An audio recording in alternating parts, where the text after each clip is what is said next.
Hi guys, how are we doing today? Happy New Year, Happy New Month, Happy New Week, Happy New Day, happy everything. Good to see you guys, or good to be here talking to you because I can't see everyone, right? So I'll get straight into it. Today I want to be talking to us on a topic I have titled The Powerful Employee. The Powerful Employee. And somebody's going to say, really? I'm an employee. How much power do I have? So let's talk about this.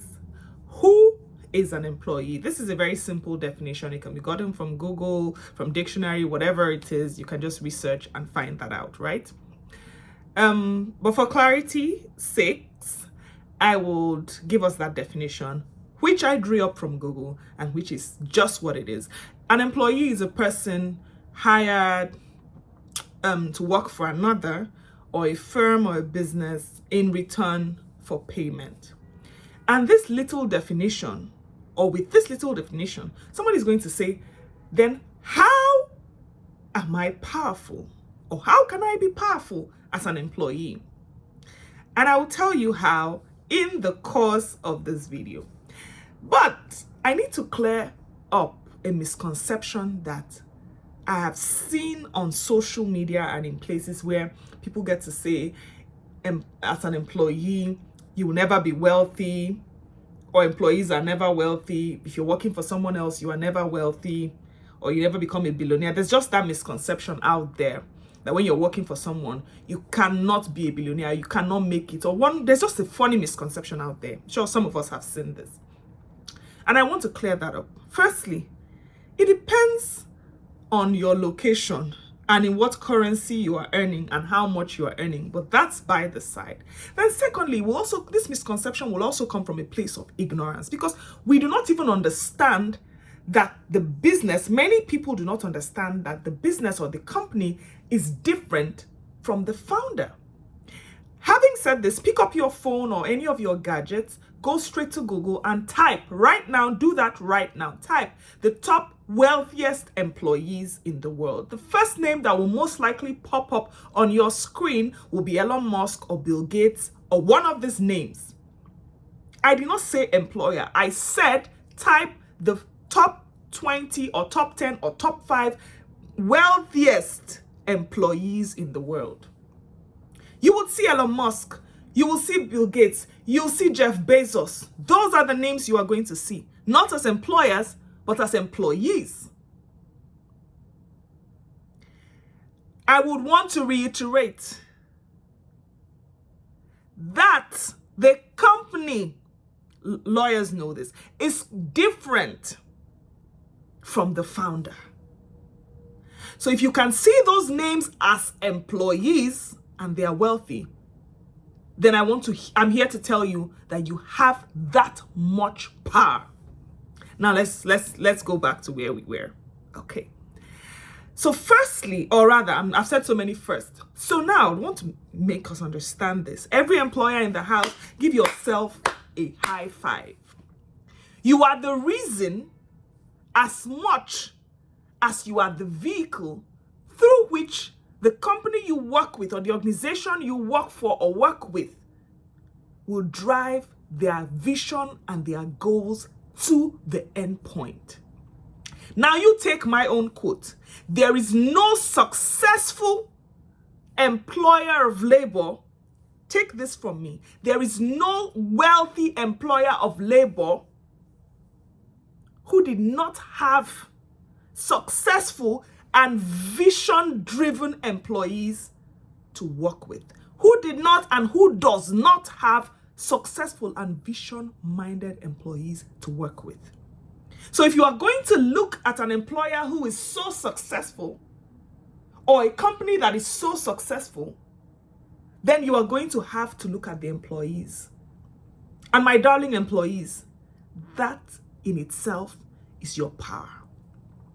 If your boss is topping the Forbes list in Africa, in the world, whatever achievements that company you work with is gaining, it is because you have a power. Whether you are in the organization as a janitor, or you are in the organization as a receptionist, or you're there as a security, I really do not care in what capacity you were employed. What I care about is the fact that you know today that if the company did not need you, if the organization did not need you, they would not take you. So what do you do before you realize how powerful you are? Ask yourself, why was I hired? That is the beginning, the question you need for the beginning of the realization of how much power you have in that organization. Again, I make it very clear that I am not interested in the capacity or the position for which, or your designation for which you were hired. Today, I want to make you know that in whatever designation or capacity you were hired, it is because you were needed. There are so many business people out there. Maybe I am not exactly a business expert, but I do know, having owned some businesses and having worked closely with business owners, no business owner wants to throw away money. So nobody's going to hire you just because they want to. Maybe that happens on some sentimental basis sometimes, but every business owner is looking to maximize profit, to make profit and cut down expenditure. So you were hired because you were needed. If you have this understanding that you were needed, hence you were hired, you will know that you are powerful. In other words, even though you are the security personnel, the security man who opens the door, the gate every day for people, you must come to the understanding that you are needed. The business owner or the business founder is not going to be in his office attending meetings, board meetings, Zoom meetings, traveling all over the world, and at the same time be at the gate where you occupy, where you man, where you are the leader, where you are calling the shots. That same business owner who you think is all powerful cannot be the security man in the same organization doing the same work that you were employed to do. So guys, fine. Do your Zoom meetings. Go about your traveling all around the world. That's your job to do. But you see, this security post that I am, it is my job. You put me there because you needed me. I am that powerful. If you don't need me, then come and try to do mine. That is the mindset every employee must have. When you have this mindset, you have understood that you are powerful. The next thing I will advise or recommend for you to do is for you to look through, study your contract of employment. If anyone is going to employ you without a contract, please request for a contract. It doesn't matter how big or how small the organization is. Request for a contract. And most companies will give you this contract of employment and give you time to go back and study and, internalize it and then decide if you would go ahead with it or not. In this part of the world where I come from, in Africa and in Nigeria precisely, I have hired and I have opted to be hired. So I know that for a fact that many people actually do not study their contracts of employment. They just jump onto the remuneration. How much is the pay? Does the pay sort my bills at this point? It's good. When do I resume? Next week. What time do I start work? 8 a.m. to 5 p.m. I'll just do my thing and then I'll go. Let me say this. The powerful employee is the knowledgeable employee. So you must know that you are powerful. And when you are powerful, it changes your attitude to work. You know that your boss or your employer needed you. That's why you were hired. Now, how can I prove myself worthy? To yourself first, then to the organization. Remember, I said you should study. Look at all the terms of the contract. If you are not sure, speak to a lawyer. Ask questions. Your power is in your knowledge. That's one thing, one first key thing you need to be a powerful employee. The second one is in your attitude. And there's a lot when I say attitude. Firstly, excellence. Hey, God. Excellence. You need to have the mind of excellence. In other words, if this company thought so to hire me because I will be filling a role that will drive them or drive their vision and goals to its end point, then I must do my job and do it in such a way that that need by my employer is not only fulfilled, but fulfilled excellently.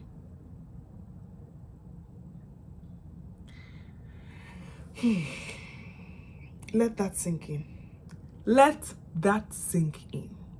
How can I do my job exceptionally?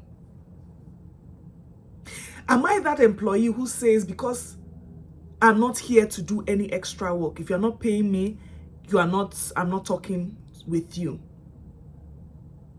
You know, I understand. Employers, I'll come to you. But today we're talking to employees. You need to take your time. Research. God. Research. If you were employed as a janitor, how can I be an excellent janitor?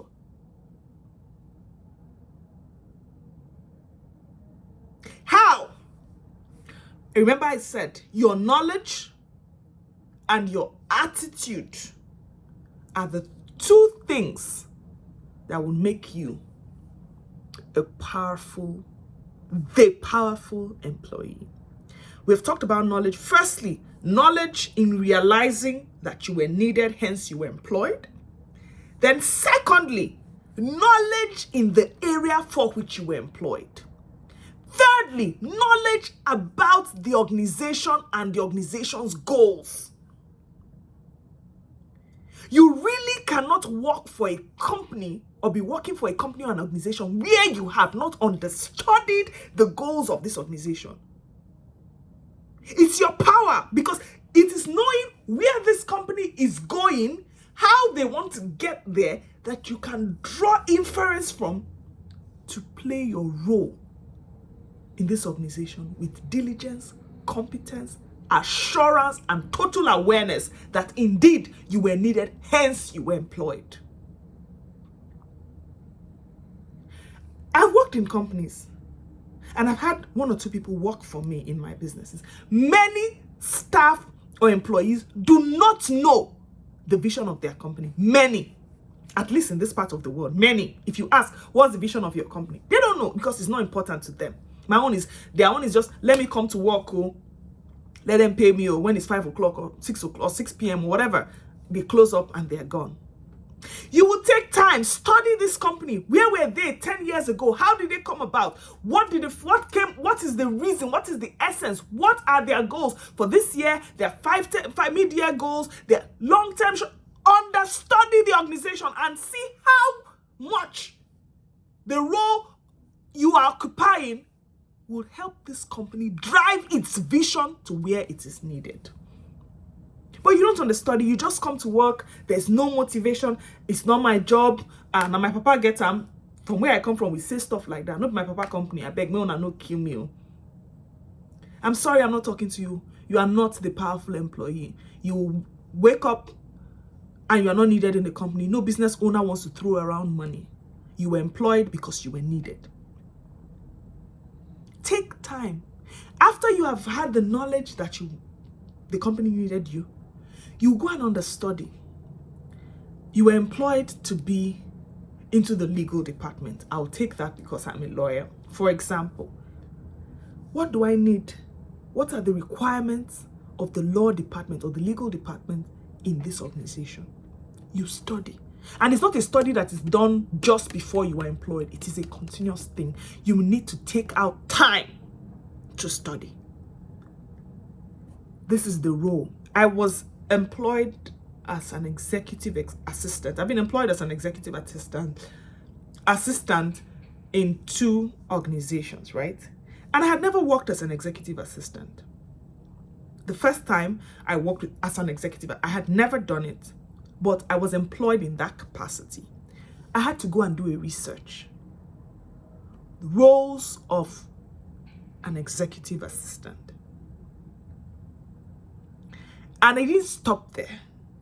Every other time, I kept updating myself on the roles, how I needed to execute my job with pedigree, with impunity, with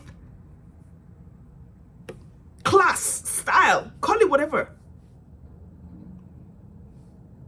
And I'm saying that you should do the same. If there are certifications you need, knowledge certifications you need to make that role or for that role, please go and get them. Maybe not immediately because you've been hired, but you need to now start planning to have enough power in that organization and in any other organization going forward. I'm talking knowledge today. The first power you have as an employee is your knowledge.